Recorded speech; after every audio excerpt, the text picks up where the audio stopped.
Hello guys, welcome back to হিমান্তু সিনপাই। আজ আমরা দেখব ওয়ান পিসের এপিসোড 21 থেকে এপিসোড 30 পর্যন্ত। Let's begin. আর হ্যাঁ, শুরু করার আগে কয়েকটা কথা বলে নিই।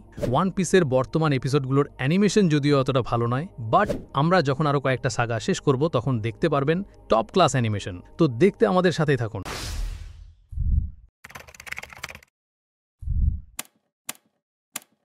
এপিসোডের শুরুতেই আমরা দেখি বারাটি নামের ভাসমান রেস্টুরেন্টের বাইরে একজন লোক ওয়াশরুমে যাওয়ার জন্য ছটফট করছে, কিন্তু সে ভেতরে যেতে পারছে না কারণ বাথরুমের ভেতর থেকে অদ্ভুত আওয়াজ আসছে। সে বিড়বিড় করে বলছে কাস্টমারদের সাথে কিভাবে ব্যবহার করতে হয় এদের শেখা উচিত। লোকটা যখন ভেতরে উকি মারে সে দেখে যে সানজি নামের এক কুক ফুল বডি নামের এক মারিন লিউটেন্যান্টের কলার ধরে তার অবস্থা খারাপ করে দিয়েছে। রেস্টুরেন্টের অন্য কুকরা সানজিকে থামানোর চেষ্টা করে, কিন্তু সানজি বলে যে আমার খাবারের অপমান করবে তার এটাই প্রাপ্য। অপমানিত ফুল বডি তখন চিৎকার করে বলে, এটা কেমন রেস্টুরেন্ট, আমি গভর্নমেন্টকে বলেই জায়গা বন্ধ করিয়ে দেব। এই কথা শুনে সানজির রাগ সপ্তমে চড়ে যায় এবং সে ফুল বডিকে মারতে এগোতেই বাকিরা তাকে আটকে দেয়। আর এই পুরো ড্রামা দেখছিল আমাদের নামি, জোরো আর উসপ। আর ঠিক তখনই একটা ম্যাজিক্যাল মোমেন্ট হয়। রেস্টুরেন্টের ছাদ ভেঙে শটার নিচে এসে পড়ে লুফি আর জেফ যেই রেস্টুরেন্টের মালিক এবং হেড শেফ, সে লুফির উপর রেগে গিয়ে বলে এই ছাদ ভাঙার ক্ষতিপূরণ কে দেবে। লুফি উল্টে জেফকেই দোষ দেয়। হঠাৎ জেফের চোখ পড়ে সানজির ওপর, যে তখনও ফুল বডির সাথে ঝামেলা করছে। জেফ তার কাঠের পা দিয়ে সানজিকে একটা লাথি মেরে বলে কাস্টমারের সাথে ঝগড়া করার এটা কোনো পদ্ধতি না। এরপর সে ফুল বডিকেও একটা লাথি মেরে দূরে ফেলে দেয়। ফুল বডি অবাক হয়ে ভাবে এরা কি সব পাগল, কাস্টমারদেরই মারে। জেফ বলে কাস্টমার আমাদের কাছে ভগবানের মতো, কিন্তু সাথে এটাও যোগ করে কিন্তু কিছু কাস্টমার শয়তানও হয়। ফুল বডি যখন নিজের মারিন পরিচয় দেয় জেফটাকে পাত্তাই দেয় না। ঠিক সেই সময় একজন মারিন অফিসার দৌড়ে এসে ফুল বডিকে খবর দেয় যে তাদের কয়েদি ডান ক্রিগের এক সঙ্গী পালিয়ে গেছে। এই কথা শুনে সবাই চমকে যায়, কিন্তু পর মুহূর্তেই একজন লোক পেছন থেকে সেই মারিন অফিসারকে গুলি করে দেয়। লোকটা রেস্টুরেন্টের ভেতরে এসে একটা টেবিলে বসে খাবার অর্ডার করে। জেফের আরেকজন কুক যার নাম প্যাটি তাকে বলে আপনার কাছে টাকা না থাকলে আপনি আমাদের কাস্টমার নন। লোকটা রেগে প্যাটির মাথায় বন্দুক ধরে বলে গুলি খাবি নাকি। প্যাটি একদম ভয় না পেয়ে লোকটাকে তুলে নিয়ে রেস্টুরেন্টের বাইরে ফেলে দেয় আর বলে টাকা নিয়ে আসিস, তারপর খাবার পাবে। এই লোকটার নাম জিন, যে ডন ক্রিক পাইরেটসের একজন সদস্য। বাইরে পড়ে থাকা জিনকে দেখে লুফি জিজ্ঞেস করে তোমাকে কে মেরেছে। জিন ক্ষুধার্ত অবস্থায় কিছু বলতে পারে না। আর ঠিক তখনই একটা ম্যাজিক্যাল মোমেন্ট হয়। সানজি এক প্লেট গরম খাবার নিয়ে জিনের সামনে রাখে আর বলে খেয়ে নে। জিন অবাক হয়ে যায়। সে বলে আমি ডানক্রিগের লোক, তোমাকে খাবার দিলে তোর বিপদ হবে।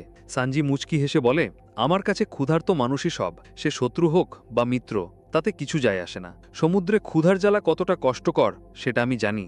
সানজির এই কথা শুনে জিনের চোখে জল এসে যায়। সে গোগ্রাসে খাবারটা খেতে শুরু করে আর কাঁদতে কাঁদতে বলে আমি জীবনে এত টেস্টি খাবার খাইনি, তুমি না থাকলে আমি হয়তো মারাই যেতাম। আর এই পুরো সিনটা লুকিয়ে দেখছিল আমাদের লুফি। সে বেরিয়ে এসে সানজিকে বলে ওয়াও, তুমি তো দারুণ লোক, তুমি আমার ক্রু জয়েন করবে। সানজি অবাক হয়ে জিজ্ঞেস করে মানে তুমি কে। লুফি হেসে বলে আমি একজন পাইরেট আর তুমি হবে আমার জাহাজের কুক। সিন শিফট হয়। সানজি আর লুফি কথা বলছে। লুফিকে জেফ 1 বছরের জন্য রেস্টুরেন্টে ডিশওয়াশার বা চোর বয়ের কাজ দিয়েছে ছাদ ভাঙার ক্ষতিপূরণ হিসেবে। সানজি তাকে নিজের আর জেফের সম্পর্ক নিয়ে বলে। জেফ একসময় একজন পাইরেট ছিলেন আর এই বারাটি রেস্টুরেন্টটা জেফের কাছে তার জীবনের চেয়েও দামি। লুফি আবার সানজিকে তার ক্রু জয়েন করতে বলে, কিন্তু সানজি সরাসরি মানা করে দেয়। সে বলে আমার এখানে অনেক দায়িত্ব আছে। লুফি বাচ্চাদের মতো জেদ ধরে বলে না, তুমি আমার ক্রুতে আসছো, এটাই ফাইনাল। দুজনের মধ্যে একটা মজার তর্কাতর্কি শুরু হয়ে যায়। তাদের কথা শুনে জিন বলে লুফি তুমি একজন পাইরেট তো, তোমার গোল কি। লুফি গর্বের সাথে উত্তর দেয় আমি ওয়ান পিস খুঁজে বের করব আর পাইরেট কিং হব। এই কথা শুনে জিন চমকে যায়।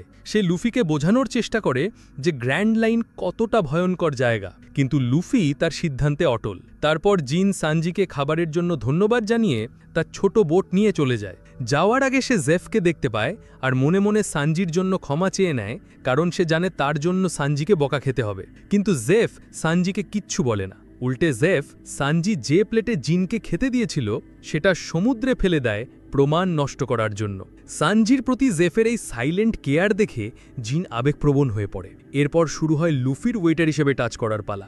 আর কি বলবো বন্ধুরা, সে এক কথায় একটা ডিজাস্টার। প্লেট পরিষ্কার করতে গিয়ে সব প্লেট ভেঙে ফেলে, কাস্টমারের মেন কোর্স থেকে খাবার তুলে খেয়ে নেয়, গরম কড়াইয়ে হাত দিয়ে পুরো কিচেনে হুলুস্থুল বাঁধিয়ে নেয়। প্যাটি রেগে গিয়ে লুফির কলার ধরে তাকে নামি, জোরো আর ইউসাপের টেবিলের অর্ডার নিতে পাঠায়। সেখানে গিয়ে লুফি দেখে যে তার বন্ধুরা মজা করে খাচ্ছে আর সে বেচারা কাজ করছে।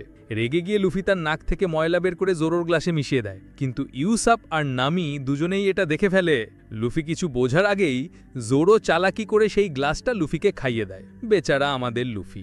এই সব দেখে সানজি এগিয়ে আসে। নামিকে দেখেই সে পুরোপুরি ফ্লাইট। সানজি তার জন্য একটা স্পেশাল ডেজার্ট নিয়ে আসে আর লাইন মারতে শুরু করে, কিন্তু জ্যাফ এসে তাকে থামিয়ে দেয়। এবার সিন শিফট হয় ডন ক্রিগের বিশাল জাহাজে। গিন তার বস ডন ক্রিগকে বারাটিয়েতে ঘটে যাওয়া সব ঘটনা খুলে বলে। সে সানজির দয়ার কথা জানায় যে কিভাবে সে তার জীবন বাঁচিয়েছে, কিন্তু ডন ক্রিগ একজন রুথলেস পাইরেট। সে এসব দয়া মায়ার ধার ধারে না। তার মাথায় শুধু একটাই জিনিস ঘুরছে, সেই ভাসমান রেস্টুরেন্ট বা রাটিয়ে। গিনকে অর্ডার দেয়, আমাকে ওই রেস্টুরেন্টে নিয়ে চল। এরপর আমরা দেখি জেফ আর সানজির মধ্যে তুমুল ঝগড়া চলছে। জেফ রেগে গিয়ে সানজিকে বলছে, তোকে এখানে প্রত্যেকটা মেয়ের ওপর লাইন মারার জন্য রাখা হয়নি। কাস্টমার থেকে শুরু করে আমাদের স্টাফ কেউই তোকে পছন্দ করে না, তুই এখান থেকে চলে যা। এই কথা শুনে সানজির মাথা গরম হয়ে যায় আর সে জেফের কলার ধরে ফেলে। জেফ এক ঝটকায় সানজিকে টেবিলের ওপর ফেলে দিয়ে বলে, তোর এত সাহস? সানজি উঠে দাঁড়িয়ে বলে, আমি এখানেই কাজ করব যতদিন না তুমি মরে যাচ্ছ। জেফ জবাবে বলে, আমি আরও 100 বছরে মরছি না। সানজি শান্তভাবে বলে, তাহলে আমি 100 বছরই কাজ করব। এই ড্রামার মধ্যেই সানজি টেবিল ঠিক করে নামির সামনে অনেক দামি দামি জুস আর ডিশ রেখে দেয়। উসব আর জোরো এটা দেখে রেগে যায় যে তাদের জন্য এক গ্লাস জলও নেই, আর নামিকে এত কিছু। সানজি বলে, নামির জন্য এই সব কিছু একদম ফ্রি। নামি মিষ্টি হেসে বলে, আমার কাছে তো এত টাকা নেই। সানজি সাথে সাথে বলে, আপনার জন্য কোনো টাকার দরকার নেই। এই দেখে লুফিও খেতে এগোয়, কিন্তু সানজি তাকে ধরে নিয়ে গিয়ে আবার কাজে লাগিয়ে দেয়। 4 দিন কেটে গেছে, লুফি এখনও বারাটিয়েতে ওয়েটারে কাজ করছে। উসব চিন্তায় আছে যে লুফি কি সত্যি সত্যি 1 বছর এখানে কাজ করবে। নামি অবশ্য আরামে আছে, কিন্তু উসব আর জোরো এখান থেকে তাড়াতাড়ি যেতে চায়। লুফি নিজের মনে প্ল্যান করছে যে সে জ্যাফের সাথে কথা বলে কোনো একটা ডিল করে নেবে। হঠাৎ লুফি দেখে সমুদ্রের মধ্যে একটা বিশাল ছায়া তাদের দিকে এগিয়ে আসছে। একটা অদ্ভুত আওয়াজ, মনে হচ্ছে বিশাল কোনো জিনিস আসছে। রেস্টুরেন্টের সব কাস্টমার আর স্টাফরা ভয়ে জানালার দিকে দৌড়ে যায়। তারা দেখে একটা অকল্পনীয় বড় জাহাজ, কিন্তু তার অবস্থা খুবই খারাপ, 4 দিক থেকে ভাঙাচোরা। জাহাজের পতাকায় আঁকা লোগোটা দেখেই সবাই বুঝে যায় এটা কার জাহাজ। ইস্ট ব্লু এর সবচেয়ে ভয়ঙ্কর পাইরেট ফ্লিট কমান্ডার ডন ক্রিগের জাহাজ। ডন ক্রিগের জাহাজটা এত বড় যে পুরো বারাটিয়ের রেস্টুরেন্টটা তার ছায়ার নিচে ঢাকা পড়ে যায়। রেস্টুরেন্টের ভিতরে থাকা সব কুকরা ভয় পাগল হয়ে যায়। প্যাটি চিৎকার করে ওঠে, ওরা নিশ্চয়ই আমার উপর বদলা নিতে এসেছে, কারণ আমি 4 দিন আগে গিনকে মেরেছিলাম। উৎসব ভয়ে কাঁপতে কাঁপতে বলে, ওরা আমাদের মারতে আসছে। লুফি আর সানজি বাইরে তাকিয়ে দেখে যে জাহাজটা সত্যিই বিশাল, কিন্তু মনে হচ্ছে কোনো ভয়ঙ্কর যুদ্ধ করে এসেছে, কারণ পুরো শিপটাই ভাঙা। ঠিক তখনই রেস্টুরেন্টের দরজা খোলে আর ভিতরে প্রবেশ করে এক বিশাল দেহী লোক। সে আর কেউই নয়, স্বয়ং ডন ক্রিগ। তার সাথে ছিল গিন। ডন ক্রিগ এতটাই ক্ষুধার্ত আর দুর্বল ছিল যে সে বিড়বিড় করে বলে, শেষ কবে খেয়েছি আমার মনেও নেই। এই কথা বলেই সে অজ্ঞান হয়ে নিচে পড়ে যায়। সবাই অবাক হয়ে যায়। প্যাটি বলে, যাক বাবা, বাঁচা গেল, ও তো এমনিতেই মরে যাচ্ছে, আমরা ওকে সহজেই ধরতে পারবো। কিন্তু গিন তখন হাত জোড় করে বলে, এবার আমরা কাস্টমার হিসেবে এসেছি, আমাদের কাছে টাকা আছে, দয়া করে আমার বসকে কিছু খেতে দিন। প্যাটি চেঁচিয়ে ওঠে, ওর মরতে দে, ও বেঁচে উঠলে আমাদেরই মেরে ফেলবে। ডন ক্রিগ তখন মাটিতে মাথা ঠুকে সাহায্য চাইতে থাকে। আর ঠিক সেই মুহূর্তে সবার বারণ সত্ত্বেও সানজি 1 প্লেট ফ্রাইড রাইস আর জল নিয়ে এগিয়ে আসে। সে খাবারটা ডন ক্রিগের সামনে রাখে আর বলে, খেয়ে নাও। গিন অবাক হয়ে যায় যে সানজি এই জল্লাদ ডন ক্রিগকেও সাহায্য করছে। ডন ক্রিগ কোনো কথা না বলে পাগলের মতো খাবার খেতে শুরু করে। তাকে এভাবে খেতে দেখে গিনের চোখে জল এসে যায়। সে কিছু একটা বলতে চায়, কিন্তু বলতে পারে না। জেফ পেছন থেকে বলে, তোমরা জানো ও কেমন লোক? ও একবার শান্তির সাদা পতাকা দেখিয়ে মরিনদের জাহাজের কাছে গিয়ে তাদের ওপর অতর্কিতে হামলা করেছিল। লুফি বলে, তার মানে ও একটা প্রতারক। ডন ক্রিগের খাওয়া শেষ হয়। সে গ্লাসের জলটা একবারে শেষ করে টেবিলের ওপর রাখে, তারপর ঘুরে দাঁড়িয়ে সঞ্জির মুখে একটা জোরদার ঘুষি মারে। সঞ্জি ছিটকে দূরে গিয়ে পড়ে। সবাই এই বিশ্বাসঘাতকতা দেখে স্তম্ভিত হয়ে যায়। গিন চিৎকার করে বলে, ক্যাপ্টেন, আমাদের মধ্যে এই ডিল হয়নি, আপনি বলেছিলেন সঞ্জির কোনো ক্ষতি করবেন না।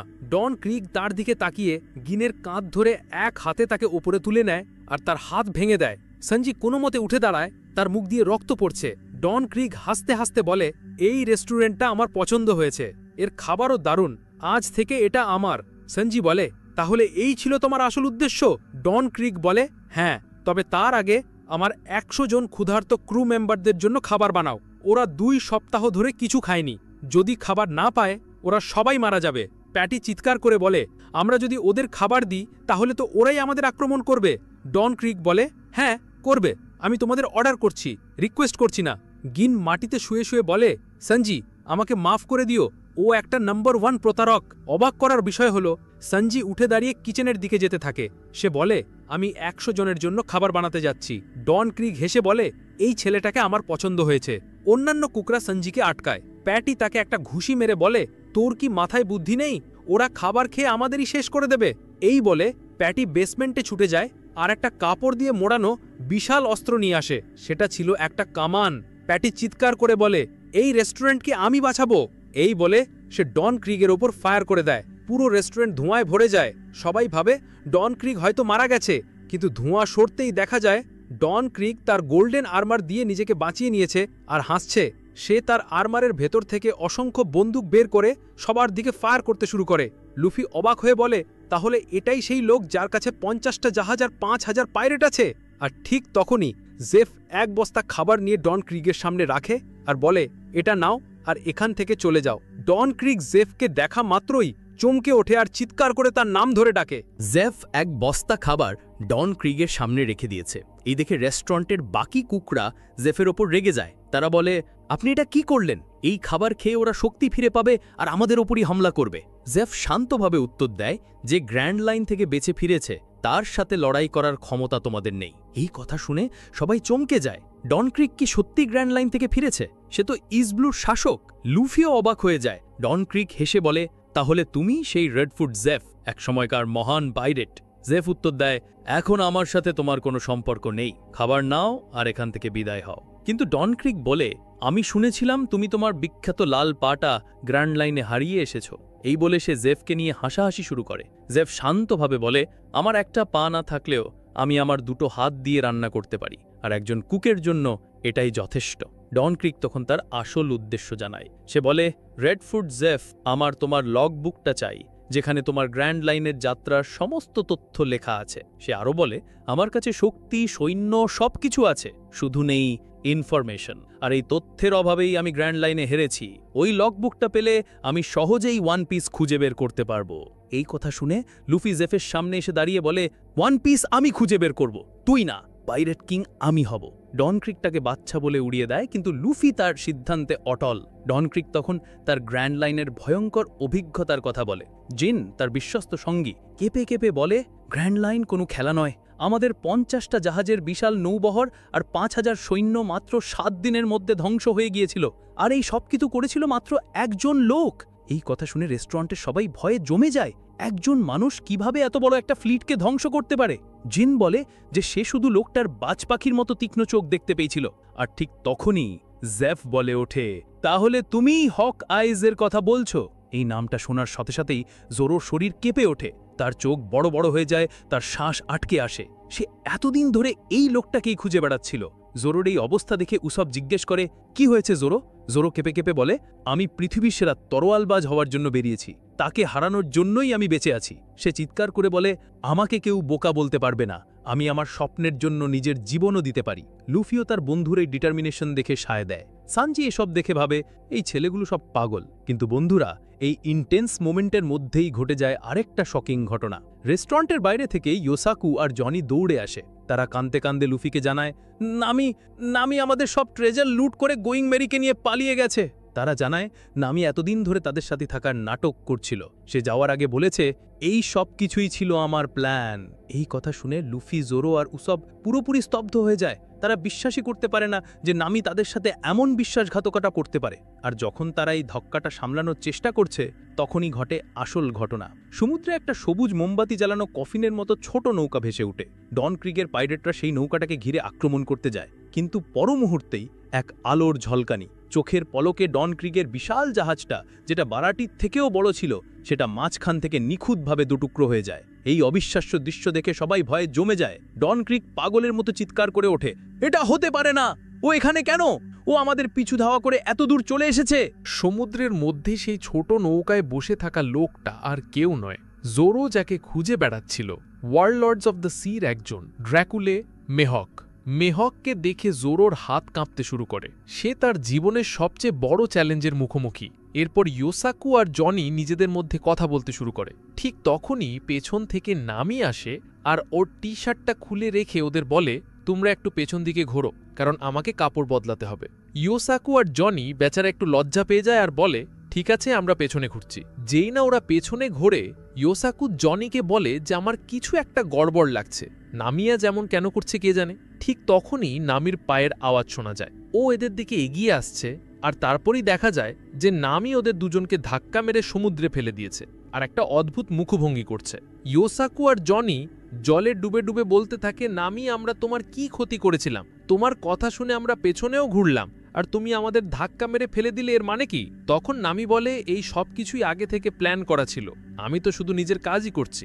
ও আরও বলে যে এই শিগে এসে আমার খুব মজা লেগেছে চোর আর ডাকাতদের সাথে, কিন্তু আমি তো আর সবসময় এখানে থাকতে পারি না। আর সত্যি বলতে আমি একজন চোর, তাই শিপটা আমি নিয়ে যাচ্ছি, আর ওদের বলে দিও যে এটা আগে থেকেই আমার প্ল্যান ছিল। এই বলে নামি শিপ নিয়ে চলে যায় আর ইয়োসাকু ও জনি পেছন থেকে চিল্লাতে থাকে। হঠাৎ করে একটা বড় ঢেউ আসে, কারণ ডন ক্রিগের শিপটা দুটো ভাগে ভাগ হয়ে গিয়েছিল। সমুদ্রে একটা ঝড় শুরু হয়ে যায়। এরপর সিন প্রেজেন্ট টাইমে আসে, যেখানে ইয়োসাকু আর জনি ক্ষমা চাইছে আর বলছে যে আমরা নামিকে আটকাতে পারলাম না। লুফি রেগে গিয়ে বলে, আমি ওকে শিপটা শুধু ধার দিয়েছিলাম, ওটাও নিজের শিপ নয়, ও এটা চুরি করার সাহস পেল কি করে? লুফি আরও বলে, এখনও খুব বেশি দেরি হয়নি, কারণ আমি সমুদ্রের দূরে আমাদের গোয়িং মেরিকে দেখতে পাচ্ছি, ওটা ধীরে ধীরেই যাচ্ছে, আমরা আরামসে ওটে ধরতে পারবো। লুফি জোরোকে বলে, তাড়াতাড়ি চলো, ওর পেছনে যাই, না হলেও চলে যাবে। কিন্তু জোরো বলে, এখন ওর পেছনে গিয়ে কোনো লাভ নেই, আর ওকে আমার পছন্দও নয়। লুফি যখন বলে আমাদের ওকে দরকার, কারণ ও আমাদের ন্যাভিগেটর। ইয়োসাকু আর জনি তখন অবাক হয়ে ওদের দিকে তাকিয়ে থাকে। এরপর আমাদের রেস্টুরেন্ট বারাটেরি সিন দেখানো হয়, যেটা এখন আগের মতো নর্মাল হয়ে গেছে। জনি আর ইয়োসাকু একটা ছোট শিপ নিয়ে তৈরি হয় আর বলে, শিপ রেডি আছে। লুফি বলে, তোমরা ওকে খুঁজে নিয়ে এসো, আমি ততক্ষণই রেস্টুরেন্টে ওয়েটার হয়ে কাজ করছি। জোরো বলে, লুফি, পরিস্থিতি খুব খারাপ, সাবধানে থেকো। হঠাৎ সমুদ্রে আবার সবুজ মোমবাতির আলো দেখা যায়, আর সমস্ত পাইরেটরা ওই সবুজ মোমবাতি লাগানো ছোট শিপটাকে দেখে ভয় পেতে শুরু করে, কারণ এই শিপটাতে খুব অদ্ভুত একটা জিনিস ছিল। আর যখন সবাই যাওয়ার জন্য তৈরি হচ্ছিল, তখন দেখে যে সেই লোকটা চলে এসেছে যার শিপে সবুজ মোমবাতি লাগানো। সবাই ওকে দেখে ভয় পেয়ে যায়। লুফি জিজ্ঞেস করে, কি হয়েছে? ওই লোকটার মধ্যে এমন কি আছে যে সবাই ওকে দেখে ভয় পাচ্ছে?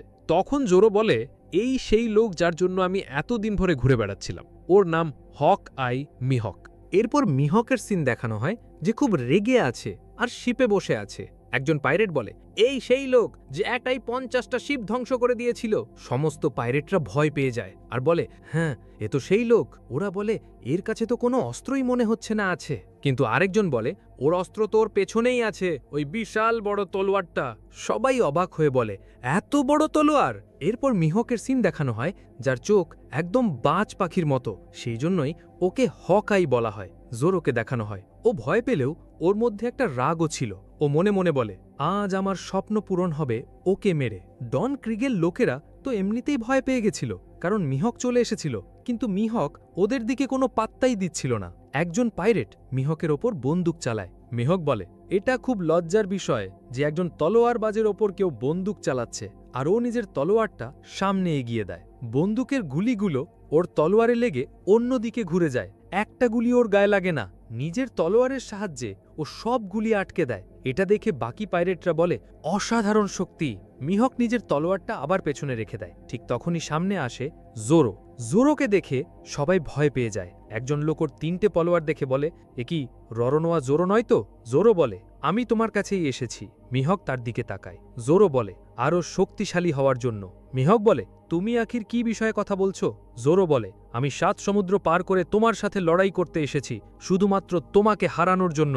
এই বলে ও নিজের মাথার ব্যান্ডানাটা পরে নেয়। মিহক বলে, কি বোকা বাচ্চা ছেলে। জোরো নিজের তলোয়ার বের করে মিহককে চ্যালেঞ্জ করে আর বলে, আমার সাথে লড়াই করো, কারণ আমাকে তোমার থেকেও শক্তিশালী হতে হবে। ডন ক্রিক অবাক হয়ে দেখছিল আর বলছিল, এই কি সেই পাইরেট হান্টার? জোরো চিৎকার করতে থাকে, তাড়াতাড়ি আমার সাথে লড়াই করো। বাকি পাইরেটরা ওর নাম নেয়, রোরোনোয়া জোরো। এই নাম শুনে সানজি ভয় পেয়ে যায় আর লুফিকে বলে, এই ফাইটটা খুব ভুল দিকে যাচ্ছে। মিহুক তখন বলে, ঠিক আছে, যখন তুমি নিজের তলোয়ার বের করেই ফেলেছ তখন তো আমাকে তোমার সাথে লড়াই করতেই হবে। ও আরও বলে, কারো সামনে কিছু না ভেবে চিনতে নিজের তলোয়ার বের করবে না। জোরো রেগে গিয়ে বলে, আমাকে শেখাতে এসো না, আর নিজের তৃতীয় তলোয়ারটা মুখে নিয়ে 3 সুট স্টাইল ব্যবহার করার জন্য রেডি হয়। ডন ক্রিক দেখছিল আর বলছিল, হক-আই বনাম জোরো, এটা সত্যিই খুব ইন্টারেস্টিং হতে চলেছে, কারণ দুজনেই খুব ভয়ঙ্কর। লুফিও ফাইটের জন্য খুব উত্তেজিত ছিল, কারণ এই ফাইটে কেউ জানত না যে কে জিতবে। মিহক নিজের লকেটের ভেতর থেকে তলোয়ারটা বের করে, যেটা একটা ছোট্ট ছুরি বা ড্যাগারের মতো ছিল, আর এই ড্যাগারটা বের করে ও জোরোর সামনে দাঁড়ায়। জোরো বলে, এর মানে কি? এটা কি আমাকে অপমান করার নতুন কোনো কৌশল? মিহক বলে, খরগোশ ধরার জন্য আমি নিজের বড় তলোয়ার বের করি না। ও আরও বলে, এই সমুদ্রটা বাকি সমুদ্রগুলোর থেকে অনেক দুর্বল, এখানে খুব দুর্বল লোক পাওয়া যায়, ভাগ্য ভালো মনে করো যে আমার কাছে এই ছোট্ট ড্যাগারটা ছিল। জোরো রেগে গিয়ে বলে, তোর সাহস কি করে হলো আমাকে অপমান করতে? মিহক বলে, চলে আয়। জোরো শুরুতেই তার স্পেশাল অ্যাটাক ওনিগিরি ব্যবহার করে, যেটা সে শেষ মুহূর্তের জন্য বাঁচিয়ে রাখে, কিন্তু তখনই দেখা যায় যে মিহক একটা ছোট্ট ড্যাগার দিয়ে জোরোর ওনিগিরি অ্যাটাকটা আটকে দিয়েছে। এটা প্রথমবার ছিল যে জোরোর ওনিগিরি অ্যাটাকটা ফেল হলো। ইয়োসাকু আর জনি চিল্লিয়ে বলে, বড় ভাইয়ের ওনিগিরি তো আজ পর্যন্ত কখনো ফেল হয়নি। লুফি এটা দেখে পুরো পাগল হয়ে যায় আর বলে, এটা হতেই পারে না যে জোরোর ওনিগিরিকেও আটকে দেবে। জোরো রেগে গিয়ে বলে, দেখাচ্ছি তোকে। জোরো খুব দ্রুত নিজের সব তলোয়ার চালাতে শুরু করে, কিন্তু মিহক নিজের অন্য হাতটা ব্যবহারই করে না, আর একটা ছোট্ট ড্যাগার দিয়ে ওর সব অ্যাটাক আটকে থাকে। এরপর মিহক শুধু একটা অ্যাটাক করে আর জোরো দূরে গিয়ে পড়ে। এটা দেখে ইয়োসাকু আর জনি খুব ভয় পেয়ে যায় আর বলে, বড় ভাই জোরো, আপনার কি হয়েছে? জোরো বলে, আমি তো শুধু একটু ওয়ার্ম আপ করছিলাম। মিহক বলে, ঠিক আছে, করে নাও নিজের ওয়ার্ম আপ। জোরো আবার নিজের 3টে তলোয়ার নিয়ে ওর সাথে লড়াই করার জন্য এগিয়ে যায় আর নিজের সব শক্তি দিয়ে চেষ্টা করে, কিন্তু ও মিহককে হারাতে পারছিল না। মিহক শুধুমাত্র একটা ড্যাগার দিয়েই ওর সব অ্যাটাক আটকে দিচ্ছিল। মিহক নিজের অন্য হাতটা পকেটেই ঢুকিয়ে রেখেছিল আর একটা তলোয়ার দিয়েই জোরো 3টে তলোয়ারকে আটকাচ্ছিল। জোরো বলে, আখির তোমার এই ছোট তলোয়ারের মধ্যে এমন কি বিশেষত্ব আছে? এটা দেখে ডন ক্রিগের পাইরেটরা আর ভ্যারাইটির শেফরা ভয় পেয়ে যায় আর বলে, সত্যি দুজনেই দানব। মিহক বলে, এই ছেলেটার মধ্যে সত্যি কিছু তো আছে, 3টে তলোয়ার এত সহজে কেউ ব্যবহার করতে পারে না। তখনই মিহক জোরোর ওপর অনেকগুলো ড্যাগার অ্যাটাক করে ওর অ্যাটাক আটকানোর জন্য। জোরো এটা দেখে ভয় পেয়ে যায় আর ওর চোখ লাল হয়ে যায়। ও বলে, এটা প্রথমবার হচ্ছে। ও সেই মুহূর্তটা মনে করতে থাকে যেখানে ও প্রতিজ্ঞা করেছিল যে ও বিশ্বের সবচেয়ে শক্তিশালী সোয়ার্ডসম্যান হবে। মিহক নিজের একটা হাত হাওয়ায় তোলে আর জোরোর ঘাড়ে মারে। জোরো দূরে গিয়ে পড়ে আর ওর ঘাড়ে খুব জোরে ব্যথা হয়। তখন ওর সেদিনের কথা মনে পড়ে যায়, যেটা অনেক বছর আগে হয়েছিল। কুইনা নামের একটি মেয়ে ওকে ঠিক এভাবেই হারিয়েছিল। ওর মনে পড়ে যায় কিভাবে ওই রাতে ও সবচেয়ে শক্তিশালী হওয়ার প্রতিজ্ঞা করেছিল। ও কুইনার জন্য শক্তিশালী হতে চাইছিল। ওরা দুজনেই প্রতিজ্ঞা করেছিল যে ওরা দুনিয়ার 1 নম্বর তলোয়ারবাজ হবে, কিন্তু পরের দিনই ওই মেয়েটির মৃত্যু হয়, যেটা ও আজও ভুলতে পারেনি। আর ও এত দূর এসেছে মিহকের হাতে মারার জন্য নয়, ও মিহকের সাথে লড়াই করার জন্যই নিজেকে এত শক্তিশালী বানিয়েছে। ওর মনে পড়ে যায় কিভাবে ও ছোটবেলা ট্রেনিং শুরু করেছিল। মিহক দাঁড়িয়ে দাঁড়িয়ে জোরোকে দেখছিল। জোরো আবার তৈরি হয়ে যায় মিহকের সাথে লড়াই করার জন্য। ও মিহকের দিকে ছুটে যায়, কিন্তু কোনো লাভ হয় না। মিহক ওর অ্যাটাকটা সহজেই আটকে দেয় আর বলে, তোমার কাঁধে আখির এমন কি দায়িত্ব আছে যে তুমি আমার সাথে লড়ছো আর এখনও হার মানছ না? এটা দেখে ডন ক্রিগ আর পাইরেটরা আর ভ্যারাইটির শেফরা ভয় পেয়ে যায় আর বলে, সত্যি দুজনেই দানব। ইয়োসাকু আর জনি খুব রেগে যায় আর বলে, আমি তোকে শিক্ষা দিচ্ছি, কিন্তু লুফি ওদের দুজনকে যেতে বাধা দেয় আর বলে, এটা জোরোর লড়াই, তোমরাও লড়াইয়ের মাঝে পড়তে পারো না। জোরো আবার নিজের তলোয়ার মুখে নেয় আর বলে, যতক্ষণ না আমি তোমাকে হারাচ্ছি আমি থামব না, আমি হার মানব না। এরপর জোরো নিজের টাইগার ট্র্যাপ অ্যাটাকটা করতে যায়, যেটা ও অনেক বছর ধরে প্র্যাকটিস করে বানিয়েছিল। ওর লুফির কথা মনে পড়ে যে পাইরেট কিং হতে চায়। ও লুফির মুখটা নিজের মাথায় নিয়ে আসে আর বলে, লুফির মতো আমাকেও কখনো হার মানলে চলবে না। আর ও মিহকের দিকে তাকিয়ে টাইগার ট্র্যাপ অ্যাটাকটা করার জন্য তৈরি হয়। আর যেই না ও টাইগার ট্র্যাপ অ্যাটাকটা করতে যায়, মিহক ওর বুকে ড্যাগারটা ঢুকিয়ে দেয়। এটা দেখে সেখানে থাকা সবাই অবাক হয়ে যায়। জোরোর বুকে সত্যিই ড্যাগার ঢুকে গেছে আর ওর রক্ত ফ্লোরে পড়তে শুরু করেছে। ওর কানে নিজের রক্ত পড়ার আওয়াজটাই শুধু বাজছিল। মিহক বলে, তুমি সত্যি খুব দুর্বল, ভাগ্য ভালো মনে করো যে আমি এটা তোমার হৃৎপিণ্ডে ঢুকাইনি, নালে তুমি সঙ্গে সঙ্গে মরে যেতে। জোরোর মুখ থেকে রক্ত বেরোচ্ছিল, কিন্তু ও তবুও বলে, আমি যখন এত দূর পৌঁছেছি তখন তোমাকে হারিয়েই ছাড়ব, আমি এখানে হারতে পারি না। মিহক এটা শুনে বলে, এই রকম সাহস আমি অনেক বছর পর দেখলাম, এত বাহাদুর মানুষ আমি অনেক বছর পর দেখছি। ও বলে, বাচ্চা তোমার নাম কি? জোরো নিজের তলোয়ার হাওয়ায় তোলে একটা অদ্ভুত কম্বিনেশন বানিয়ে বলে, আমার নাম পাইরেট হ্যান্টার রোরোনোয়া জোরো। মিহক বলে, ঠিক আছে জোরো, আমি তোমাকে আমার এই বড় তলোয়ার দিয়ে মারব। আর এটা তোমার জন্যে সম্মানের বিষয় হওয়া উচিত। জোরো বলে ধন্যবাদ, আমি এটাকে সত্যি খুব অ্যাপ্রিসিয়েট করছি। পাইরেটরা বলতে থাকে, এটা তো সেই তলোয়ার যেটা দিয়ে ও ডন ক্রিগের শিপ কেটেছিল, এই বাচ্চাটা তো এর সামনে টিকতেও পারবে না। জোরো বলে, এটা আমার শেষ অ্যাটাক, যদি আমি এখানে হেরে যাই তাহলে আমি মরব, আর কিছু না। জোরো নিজের 3টে তলোয়ার ব্যবহার করার জন্য তৈরি হয়। লুফি কেন জানি না খুব রাগ হচ্ছিল। ইয়োসাকু আর জনি বলে, জোরো এটা করো না। জোরো বলে, 3 সোর্ড স্টাইল সানতোরিও ওগি, আর ও নিজের তলোয়ার ঘোরাতে শুরু করে। হঠাৎ মিহক ওর সামনে এসে ওর 2টো তলোয়ার ভেঙে দেয়। জোরো বলে, আমি হেরে গেলাম। ও নিজের মুখেই বলে, আমি হেরে গেলাম, আর তারপর ও একদম শান্ত হয়ে যায়। নিজের বাকি থাকা একটা তলোয়ার খাপে রাখে আর মিহকের সামনে বুক চিতিয়ে দাঁড়ায়। নিজের 2টো হাত হাওয়ায় তুলে বলে, করো অ্যাট্যাক। পেছন থেকে আঘাত করা একজন তলোয়ারবাজকে শোভা দেয় না। মিহক বলে, ঠিক আছে, আর ওর বুকের ওপর দিয়ে সোজাসুজি আঘাত করে। জোরো বলে, আমি এই মৃত্যু মেনে নিলাম, আমি ভাগ্যবান যে আমি এই তলোয়ারের হাতে মরছি। মিহক বলে, সত্যি একজন সাহসী মানুষ। এরপর জোরোর বুকের সিন দেখানো হয়, যেটা পুরোপুরি কেটে গেছে। লুফি এটা দেখে চিৎকার করে ওঠে, জোরো! ইয়োসাকু আর জনিও চিৎকার করতে থাকে, উসপও চিৎকার করতে থাকে। ইয়োসাকু আর জনি নিজের বড় ভাইয়ের মৃত্যুতে কাঁদতে শুরু করে। সানজি তখন বলে, আফটার অল ও এটা কেন করল? ও জানতো যে ও বিশ্বের 1 নম্বর তলোয়ারবাজের সাথে লড়ছে, তবুও ও এত বড় ঝুঁকি নিল। ও জানতো যে ও জিতবে না, তবুও কেন এই লড়াইটা করল? ও 1 নম্বরের পাগল ছিল, আর ওর মৃত্যু তো নিশ্চিতই ছিল। জোরো সমুদ্রে পড়ে যায়, একদিকে ওর বুক কাটা আর তার ওপর নোনতা জল। এটা একটা যন্ত্রণাদায়ক মৃত্যু। লুফি রেগে গিয়ে মিহকের দিকে একটা পাঞ্চ মারার জন্য তৈরি হয়। লুফি নিজের গামগাম পাওয়ারের সাহায্যে হাতটা লম্বা করে মিহককে পাঞ্চ মারে, কিন্তু পাঞ্চটা ওর গায়ে লাগে না। লুফির হাতটা কাঠের মধ্যে ফেসে যায়। মিহক অবাক হয়ে যায় যে ওর হাতটা কিভাবে লম্বা হলো, আর ডন ক্রিক বুঝে যায় যে এই ছেলেটা ডেভিল ফ্রুট খেয়েছে। লুফি ওই কাঠের মধ্যে আটকে যায় আর বেরোতে পারছিল না। এটা দেখে মিহক প্রায় হেসেই ফেলে আর বলে, বাচ্চাটা সত্যি অসাধারণ। ও বলে, আমি এই ছেলেটাকে মারিনি, কারণ ওর কাছে এখনো পুরো জীবন পড়ে আছে বাঁচার। চাইলেও কোনোদিন আমার থেকেও শক্তিশালী হতে পারে। ইয়োসাকু আর জনি জোরোকে জলের থেকে বাঁচিয়ে নিয়ে আসে। লুফি চিৎকার করে বলতে থাকে, জোরো তুই ঠিক আছিস তো? মিহক বলে, আমার নাম ড্রাকিউল মিহক। আমি ওই ছেলেটাকে সত্যি মারতে চাইনি, আমি ওকে শুধু দেখাতে চেয়েছিলাম যে দুনিয়াটা কিভাবে কাজ করে। জোরোকে বলে, আমি তোমার জন্য ওয়ার্ল্ড স্ট্রংগেস্ট সোর্সম্যানের টাইটেলটা ধরে রাখব যতক্ষণ না তুমি বড় হচ্ছ। যখনই মন চাইবে আমার সাথে লড়াই করতে চলে এসো। মিহক লুফিকে জিজ্ঞেস করে, বাচ্চা তোমার লক্ষ্য কি? লুফি বলে, কিং অফ দ্য পাইরেটস, মানে জলদস্যুদের রাজা হওয়া। মিহক বলে, এটা তো আমাকে হারানোর থেকেও বড় লক্ষ্য, হয়তো তুমি এটা পার করেও ফেলতে পারো। লুফি তখন মিহককে ভেঙচি কাটতে শুরু করে। এর পরের সিনে জোরোকে দেখানো হয়, যার ব্যান্ডেজ করা হচ্ছে। জোরো হঠাৎ করে জেগে ওঠে আর নিজের তলোয়ার হাওয়ায় তুলে বলে, লুফি তুই কি আমাকে শুনতে পাচ্ছিস? সবাই ওকে বলে, ভাই তুই নিচে শুয়ে পড়, তুই এখন আহত, তোর কিছু হয়ে যাবে। জোরো বলে, আমি বিশ্বের 1 নম্বর তলোয়ারবাজ হব, আমি আর কারোর কাছে হারব না। যতক্ষণ না আমি ওই লোকটাকে হারাচ্ছি, আমি আর কারোর কাছে হারব না। এই বলেও কাঁদতে শুরু করে। এটা দেখে মিহক খুশি হয় আর বলে, জোরো। লুফিও খুশি হয় আর বলে, যাক ও তো আগের মতো হয়ে গেছে। মিহক বলে, তোমার ক্রিউ মেম্বার সত্যিই খুব ভালো। এর পরের সিনটা খুব অদ্ভুত ছিল, কারণ ডন ক্রিক মিহকের সাথে লড়াই করার জন্য পৌঁছে গেছে। মিহক বলে, আমি তোকে একবার হারিয়েছি, দ্বিতীয়বার হারাতে চাই না। ডন ক্রিক নিজের বন্দুকগুলো মিহকের দিকে তাক করে, কিন্তু মিহক সুযোগ পেয়েই ওখান থেকে পালিয়ে যায়, কারণ ও আর লড়াই করতে চাচ্ছিল না। লুফি, উসাপ আর জনিকে বলে, নামিকে নিয়ে আয়। ওরা বলে, আমরা ওকে নিয়ে আসব। লুফি নিজের টুপিটা হাওয়াই ছুঁড়ে বলে, যখন আমরা 5 জন একসাথে হব তখন আমরা গ্র্যান্ড লাইনে যাব 1 পিস খুঁজতে। সানজিও বলে, হ্যাঁ আমরা অবশ্যই গ্র্যান্ড লাইনে যাব, তাড়াতাড়ি নামিকে নিয়ে আয়। একদিকে ডন ক্রিকের পাইরেট আর অন্যদিকে সানজি আর লুফির সিন দেখানো হয়। ওদের মধ্যে ফাইট হতে চলেছে। যদি মিহক না আসতো তাহলে এতক্ষণে ফাইট শুরুও হয়ে যেত। ডন ক্রিগের পাইরেটরা শেফদের দিকে তাকিয়ে আছে, আর সব শেফরা তাদের দিকে। লুফি তখন বলে যে তারা লড়াই করার ইচ্ছাটা বদলায়নি। লুফি মজা করে জেফকে বলে, আমি শুনেছি আপনি আপনার সময় একজন মহান পাইরেট ছিলেন এবং 1 পিস নিয়ে পাইরেট কিং হতে চেয়েছিলেন।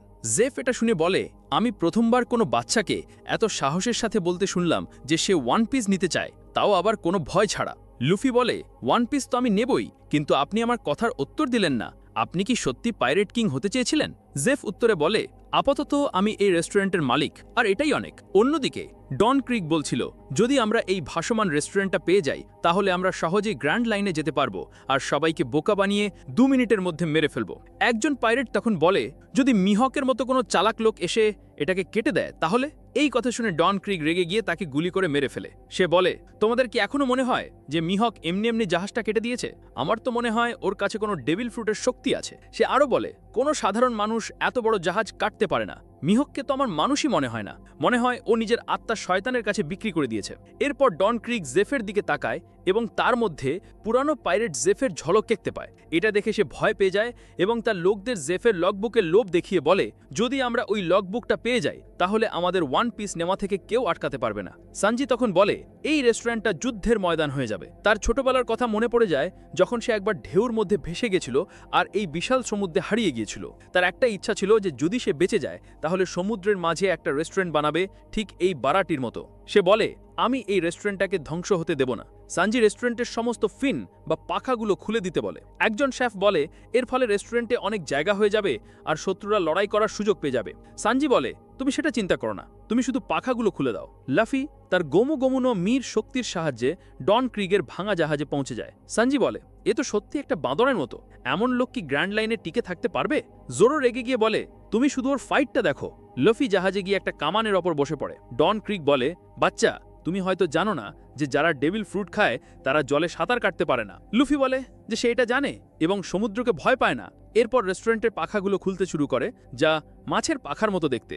এর ফলে রেস্টুরেন্টের চারপাশে লড়াই করার জন্য অনেক জায়গা তৈরি হয়ে যায়। লুফি এটা দেখে অবাক হয়ে বলে, এটা তো দারুণ জিনিস।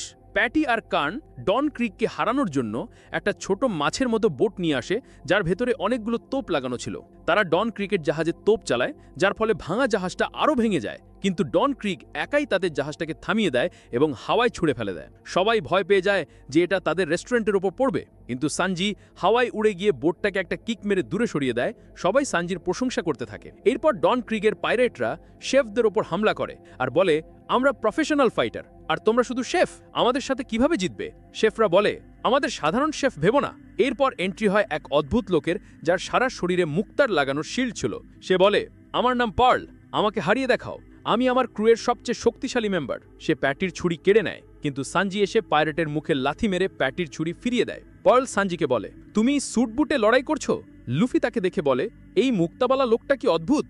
পিছন থেকে ডন ক্রিগ লুফির ওপর হামলা করে, কিন্তু লুফি গিয়ে পার্লের ওপর পড়ে। এতে পার্লের নাক থেকে রক্ত বেরিয়ে আসে। সে একটা বাচ্চার মতো কাঁদতে শুরু করে আর বলে, তুমি আমাকে মেরেছ।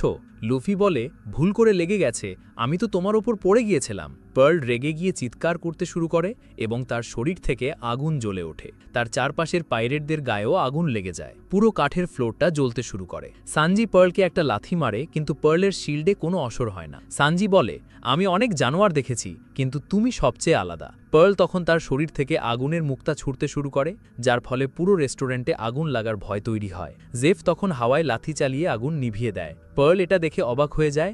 ডন ক্রিগ আবার সানজির উপর হামলা করে, কিন্তু লুফি এসে সানজিকে বাঁচায় এবং সেই অস্ত্রটা ডন ক্রিগের দিকেই ছুঁড়ে মারে। কিন্তু এর ফলে লুফির পেছনে আগুন লেগে যায় আর সে চিৎকার শুরু করে। ডন ক্রিগের অস্ত্রটা গিয়ে জাহাজের একটা বড় কাঠের অংশে লাগে এবং সেটা ভেঙে পার্লের ওপর পড়ে। পার্লের অবস্থা খুব খারাপ হয়ে যায়। ডন ক্রিগ বলে, এবার আমাকেই ময়দানে নামতে হবে। তখনই দেখা যায় যে জেফ নিচে পড়ে আছে আর তার ওপর কেউ পা রেখেছে, আর সেই লোকটা হলো জিন, যাকে সানজি খাবার খাইয়েছিল।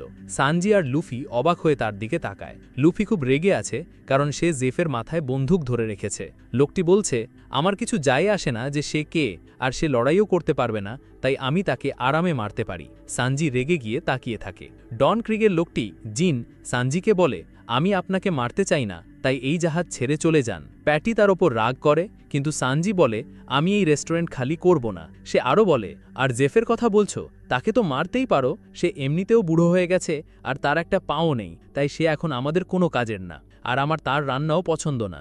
এই কথা শুনে জেফ খুব দুঃখ পায় যে তাকে এই সব নিজের ছেলের মতো সানজির থেকে শুনতে হচ্ছে। সানজি জেফের ওপর রাগ দেখিয়ে বলে, ছোটবেলা থেকে আমাকে বাচ্চা বলে আসছো, এখন অন্তত আমাকে বাচ্চা বলো না। এই শুনে বাকি শেফরা রেগে গিয়ে বলে, জেফ মরতে চলেছে, আর সানজি তার ওপর রাগ করছে। কিন্তু সানজি হঠাৎ বলে ওঠে, বন্দুকটা আমার দিকে তাক করো, জেফের দিকে নয়। জিন বলে, আমি আপনাকে মারতে চাই না। লুফি চিৎকার করে বলে, তোর কি মরার ইচ্ছে হয়েছে নাকি? পিছন থেকে পার্ল এসে সানজির উপর হামলা করে আর বলে, আমি তোর মরার ইচ্ছে পূরণ করে দিচ্ছি। সানজি দূরে গিয়ে পড়ে আর তার নাক দিয়ে রক্ত বেরোতে শুরু করে। সবাই অবাক হয়ে যায়, কারণ পার্ল হঠাৎ করে এসে হাজির হয়েছে। লুফি বলে, তুই এই হামলা থেকে বাঁচছিস না কেন? সানজি বলে, আমি বাঁচতে চাই না। এই রেস্টুরেন্টটা জেফের গুপ্তধন। আমি জেফের থেকে জীবনে অনেক কিছু নিয়েছি, আর আমি তার স্বপ্নকে কেড়ে নিতে চাই না। আমি জেফের জীবনটা বরবাদ করে দিয়েছি, কিন্তু আজ নিজের জীবন দিয়ে তার ঋণ শোধ করব। সানজি যেই উঠে দাঁড়ায়, পার্ল আবার তার উপর হামলা করে। প্যাটি তাকে বাঁচতে বলে, কিন্তু সানজি পারে না।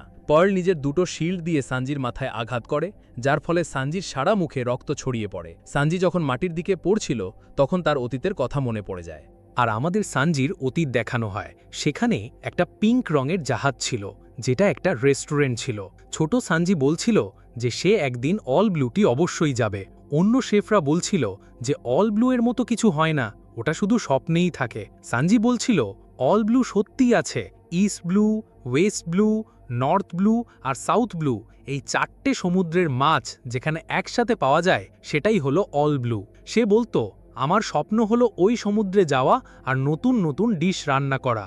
একদিন সানজি কাস্টমারের ছেড়ে দেওয়া খাবার ডাস্টবিনে ফেলছিল। অন্য শেফরা তাকে বোঝায় যে সমুদ্রে কখন কি হয়ে যায় কেউ জানে না, তাই খাবার নষ্ট করা উচিত নয়। কিন্তু সানজি বলে যে সে কাস্টমারের ফেলে দেওয়া খাবার কোনোদিনও খাবে না। হঠাৎ খবর আসে যে তাদের জাহাজে পাইরেটসরা অ্যাটাক করেছে। সানজি আগে কখনো পাইরেট দেখেনি। সে দেখে যে রেড ফুড জেফ নামের এক ভয়ঙ্কর পাইরেট তাদের জাহাজে হামলা করেছে। সানজি নিজের রান্নার ছুরি নিয়ে জেফকে মারতে যায়, কিন্তু জেফ এক লাথিতেই তাকে দূরে ফেলে দেয়। সানজি পড়ে গিয়ে বলে, আমি তোমাদের মতো লোকের হাতে মরব না, কারণ আমাকে অল ব্লু দেখতে হবে। তখনই একটা বিশাল ঢেউ আসে আর সানজি সমুদ্রে পড়ে যায়। জেফ এটা দেখে সানজিকে বাঁচানোর জন্য সমুদ্রে ঝাঁপ দেয়, কিন্তু জেফের পা জাহাজের ভাঙা অংশে আটকে যায়। সে দেখে যে সানজি ডুবে যাচ্ছে, যদি দেরি হয় সানজি মারা যাবে। তাই জেফ একটা নোংরের শিকল নিজের পায়ে পেঁচিয়ে জোরে টানে, যার ফলে তার আটকে থাকা পাটা কেটে যায়। সে সানজিকে বাঁচিয়ে নেয়। পরের দিন সানজির জ্ঞান ফেরে। সে দেখে তারা একটা পাথরের ওপর আটকে আছে। জেফ তাকে বলে যে তাদের দুটো জাহাজই সমুদ্রে ডুবে গেছে আর তারা এখন সমুদ্রের মাঝে একটা পাথরের ওপর ফেসে আছে। জেফ সানজিকে একটা খাবারের ব্যাগ দেয়, যাতে 5 দিনের খাবার ছিল, আর বলে যে এটাকে সামলে রাখতে। সানজি দেখে যে জেফের কাছে তার থেকেও বড় একটা ব্যাগ আছে। সে রেগে গিয়ে বলে, তোমার কাছে আমার থেকে বড় ব্যাগ কেন? তুমি বেশি খাবে? জেফ বলে, কারণ আমি বড়, তাই আমার বেশি খিদে পায়। দিন কাটতে থাকে। সানজি প্রতিদিন অল্প অল্প করে খায়, যাতে খাবারটা বেশি দিন চলে। প্রায় 20 দিন পর তার শেষ ব্রেডের টুকরোটাও সমুদ্রে পড়ে যায়। সে খুব কাঁদতে থাকে, কারণ সে আগে খাবার নষ্ট করত। অনেক দিন কেটে গেছে, সানজির কাছে আর কোনো খাবার নেই। সে ভাবে জেফ হয়তো মরে গেছে। সে চুপি চুপি জেফের কাছে যায় তার খাবারের ব্যাগটা চুরি করার জন্য। সে ভাবে ওর জন্যই আজ আমার এই অবস্থা, তাই ওকে মেরে খাবার চুরি করলে কোনো অন্যায় হবে না। কিন্তু সে যখন জেফের ব্যাগটা কাটে তখন তার মাথা খারাপ হয়ে যায়। সে দেখে যে ব্যাগের মধ্যে শুধু গুপ্তধন ভরা, কোনো খাবার নেই। সে অবাক হয়ে যায়। তখনই তার নজর জেফের পায়ের দিকে যায় আর সে দেখে যে জেফের একটা পা কাটা। সঞ্জির সব মনে পড়ে যায়। সে বুঝতে পারে যে জেফ সমুদ্রে নিজের পা কেটে তার জীবন বাঁচিয়েছিল আর নিজের সব খাবার তাকে দিয়ে দিয়েছিল। সে কাঁদতে কাঁদতে বলে, আমি এই লোকটাকে মারার চেষ্টা করছিলাম। জেফ তখন বলে, আমি তোমাকে বাঁচিয়েছি কারণ তোমার স্বপ্নটা আমার স্বপ্নের মতো। আমারও অল ব্লু এর খোঁজ ছিল। জেফ বলে, যদি আমি এখান থেকে বেঁচে ফিরি তবে আমি সমুদ্রের মাঝে একটা রেস্টুরেন্ট বানাবো।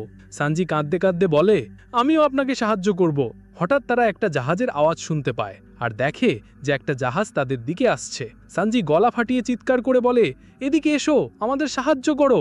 আর সিন বর্তমান সময় ফিরে আসে। সানজি মাটিতে পড়ে পড়ে এইসব কথা বলছিল। জেফ বুঝতে পারে যে সানজি সেই দিনের কথা বলছে।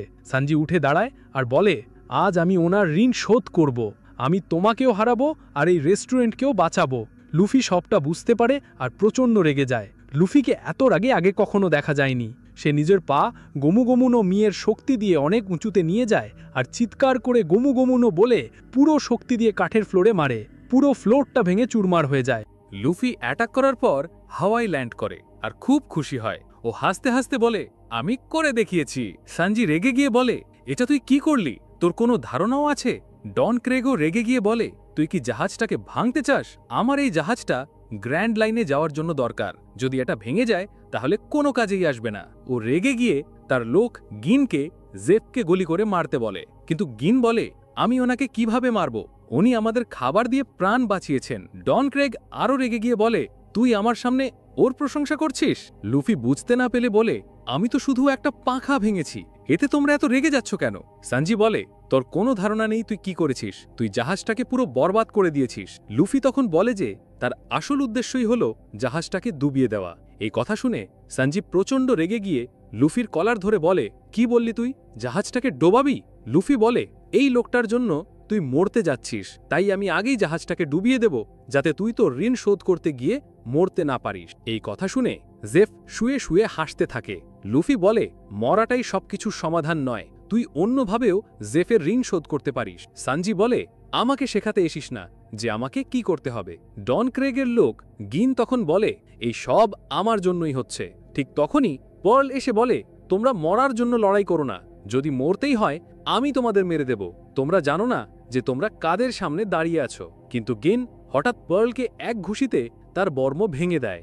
গিনের আসল পরিচয় হল সে ডন ক্রেগের দলের চিফ কমান্ডার, আর ডন ক্রেগের পর সেই সবচেয়ে শক্তিশালী। গিন ডন ক্রেগকে বলে, মাফ করবেন, আমার একটু দেরি হয়ে গেল। সানজিকে আমার হাতে মারার সুযোগ দিন, আমি নিজের হাতে ওকে মেরে খাবারের ঋণ শোধ করতে চাই। সানজি তখন বুঝতে পারে যে এই লোকটাকে। ডন ক্রেগ বলে, ঠিক আছে, আমি তোকে সানজিকে মারার সুযোগ দিলাম, যা নিজের ঋণ শোধ কর। শেফরা অবাক হয়ে যায়, কারণ চিফ কমান্ডার তো খুব শক্তিশালী হয়। গেন নিজের অস্ত্র বের করে। ডন ক্রেগের পাইরেটরা চিল্লাতে থাকে যে গিনের নাম ম্যান ডিমন, ও আজ পর্যন্ত কাউকে ছাড়েনি। গেন সানজির ওপর অ্যাটাক করে, কিন্তু সানজি কোনো মতে বেঁচে যায়। গেন আবার অ্যাটাক করে, সানজির ঘাড় চেপে ধরে আর বলে, আমি তোকে দেখাবো লোকে আমাকে ম্যান ডেমন আর চিফ কমান্ডার কেন বলে। সানজি তখন জ্বলন্ত সিগারেটের ধোঁয়া গিনের মুখে ছেড়ে দেয়, যার ফলে গিন কিছুক্ষণের জন্য অন্ধ হয়ে যায় আর সানজি বেঁচে যায়। কিন্তু গিন তাও সানজির পেটে নিজের অস্ত্র দিয়ে আঘাত করে। অন্যদিকে লুফি ডন ক্রেগকে চ্যালেঞ্জ করে। ডন ক্রেগ বলে, আমি তোকে দেখাবো আমাকে ইস্ট ব্লুয়ের রাজা কেন বলে। ও একটা ছোট বল সমুদ্রে ফেলে, যার ফলে একটা বড় বিস্ফোরণ হয়, আর এই সুযোগেই ডন ক্রেগ লুফির ওপর বন্দুক চালায়। লুফি রেগে গিয়ে বলে, এটা চিটিং। ডন ক্রেগ বলে, জয় তো জয়ই হয়, সেটা যেভাবেই হোক। কিন্তু লুফি যেহেতু রাবারের মানুষ, তাই গুলির কোনো প্রভাব ওর ওপর পড়ে না। হঠাৎ পেছন থেকে মারপিটের আওয়াজ আসে। লুফি ঘুরে দেখে গেন সানজিকে খুব মারছে। সানজির সারা শরীর রক্তে ভেসে যাচ্ছে। ডন ক্রেগের পাইরেটরা বলে, এই জন্যই ওকে ম্যান ডিমন বলা হয়।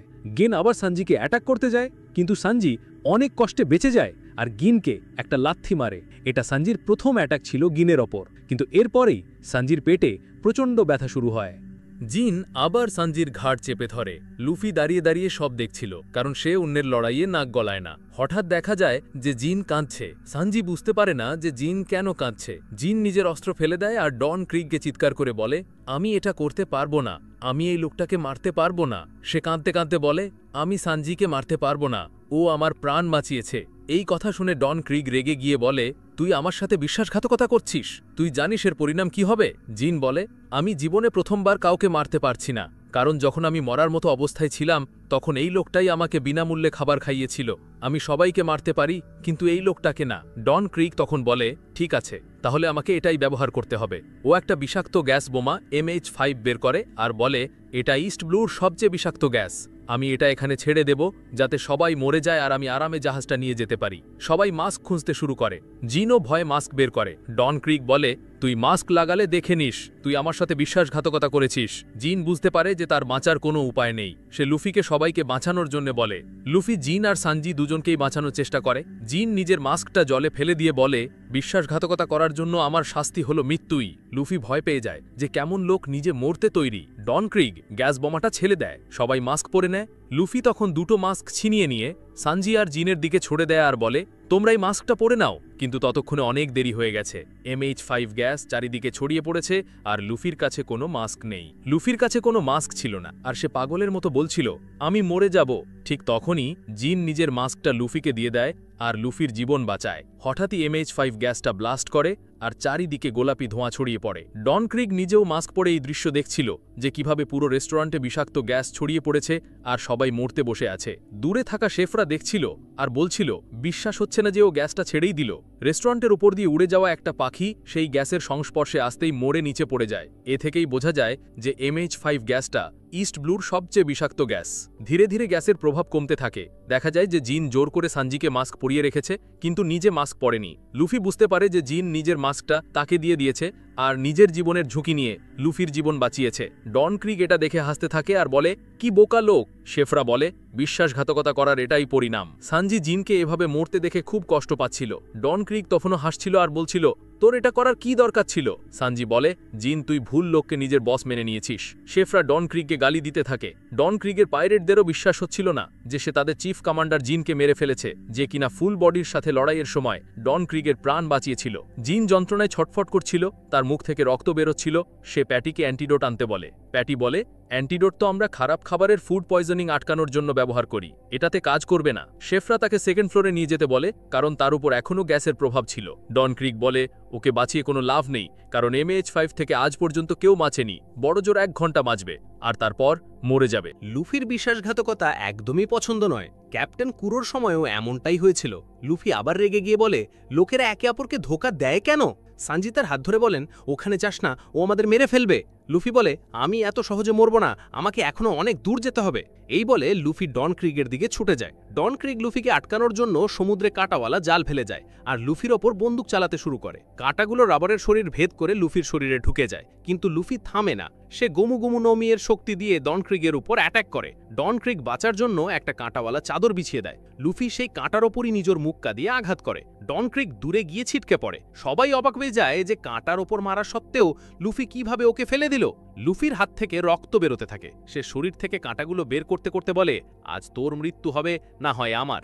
জেফ সানজিকে বলে, ওই বাচ্চাটাকে দেখ, ও পাইরেট কিং হওয়ার স্বপ্নে এতটাই মগ্ন যে ওর হার জিতের কোনো পরোয়া নেই, ও শুধু মরতে চায় না। সানজি মনোযোগ দিয়ে লুফিকে দেখতে থাকে। ডন ক্রিগ আবার চিটিং করে লুফির ওপর অ্যাটাক করে, কিন্তু লুফি তার অ্যাটাকটা বুঝে যায় আর হাওয়ায় উড়ে গিয়ে ডন ক্রিগের কাঁধে লাথি মারে। ডন ক্রিগ তখন নিজের বোরমথিবে নতুন অস্ত্র বের করে আর বলে, এটা আমার সবচেয়ে শক্তিশালী অস্ত্র, এর থেকে কিভাবে বাঁচবি?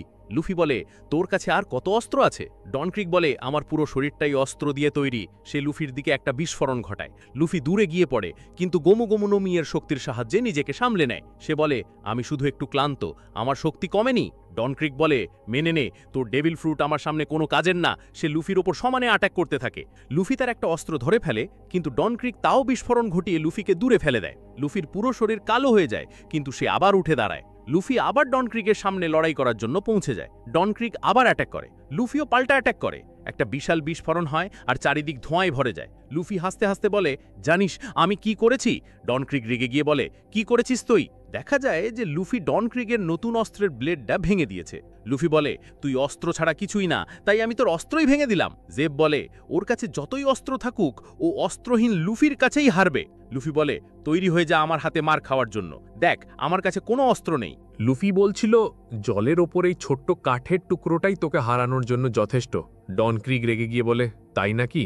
লুফি বলে, আমি তোর অস্ত্রটা ভেঙে দিয়েছি, এখন ওটা শুধু ফাটতে পারে, মানে ওটার পাওয়ার অর্ধেক হয়ে গেছে।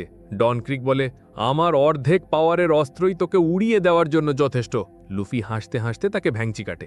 ডন ক্রিগ রেগে গিয়ে লুফির দিকে ছুটে আসে আর নিজের স্পিয়ার দিয়ে অ্যাটাক করে।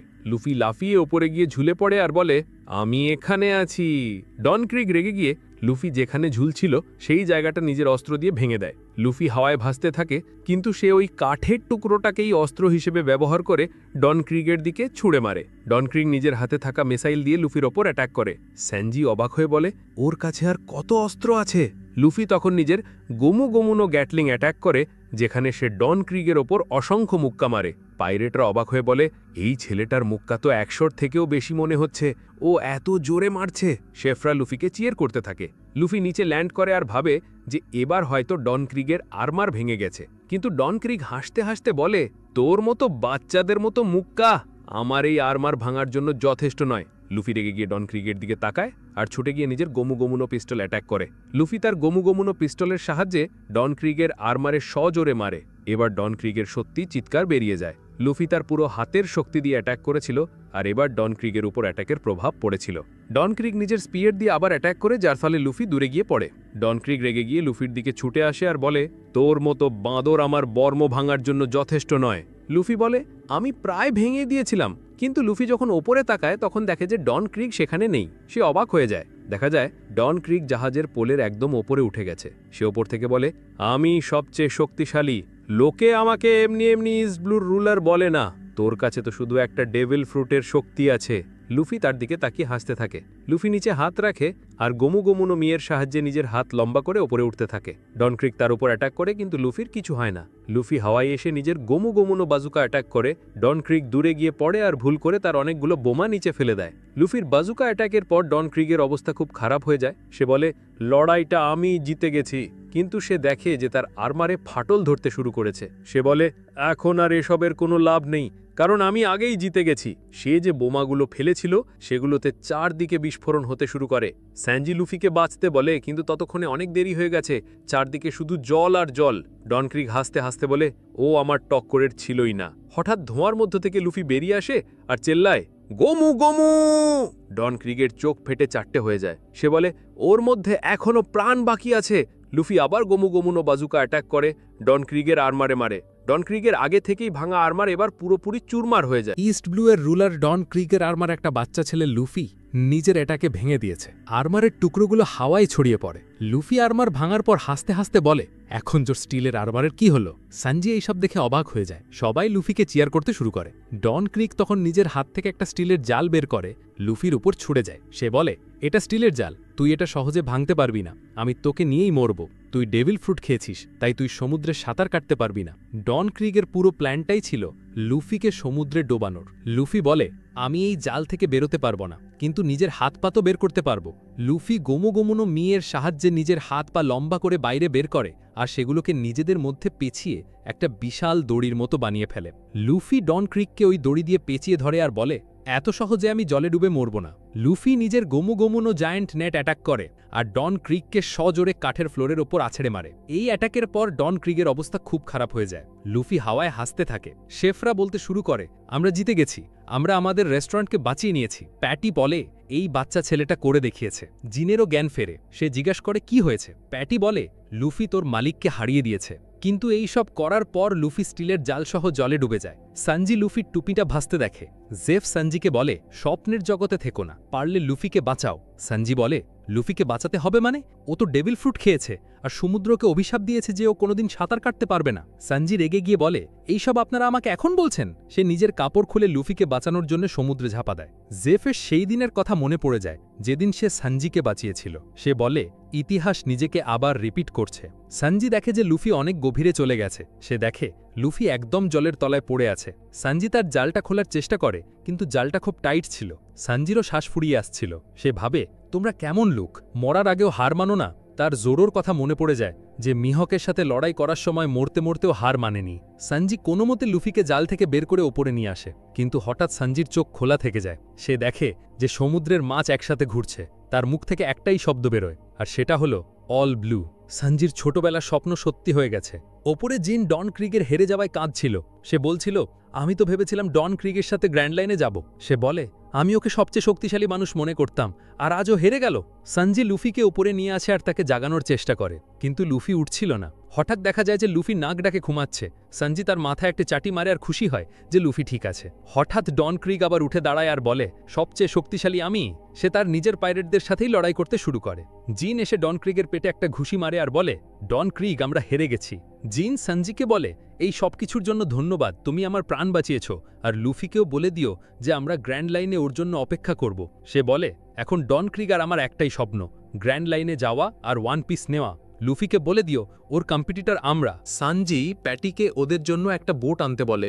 প্যাটি প্রথমে রাজি হয় না, কিন্তু সানজির ধমকে সে বোট নিয়ে আসে। গিন লুফিকে দেখে বলে, এই ছেলেটা সত্যি অসাধারণ। সে বোটে উঠে যায় আর শেষবারের মতো সানজিকে ধন্যবাদ জানায়। শেফরা নাইফ হাতে দাঁড়িয়ে বলে, এই রেস্টুরেন্টে আর কখনো এসো না। গিন হাসতে হাসতে বলে, এটা তো সত্যি পাগলাদের রেস্টুরেন্ট। গিনের বোট ওয়ান পিসের খোঁজে নিজের যাত্রায় বেরিয়ে পড়ে। আর এভাবেই ডন ক্রিগ আর্কের সমাপ্তি হয়। শেষ সিনে নামিকে গোয়িং মেরিতে দেখানো হয়। সে বলছিল, আমার ওদের কথা মনে পড়বে, ওরা সত্যি খুব ভালো ছিল, কপালে থাকলে আবার দেখা হবে। এই বলে নামি কাঁদতে শুরু করে আর বলে, আমি নিরুপায়, আমাকে এটা করতেই হচ্ছে। এরপর আমাদের দেখানো হয় লুফির ঘুম থেকে চোখ খোলে, আরও চিৎকার করতে শুরু করে, আমার স্ট্রহ্যাট কোথায়? সানজি ওর পাশেই বসেছিল। সে বলে, তোর টুপি ওইখানে রাখা আছে, চিৎকার করার দরকার নেই। সানজি তখন বলে, যখন তুমি ঘুমোচ্ছিলে গিন বলে গেছে যে সে গ্র্যান্ড লাইনে তোমার জন্য অপেক্ষা করবে। লুফি বলে, গিন ও কি বেঁচে আছে? সানজি বলে, হ্যাঁ, আর তুমি খুব ভালো ফাইট করেছো।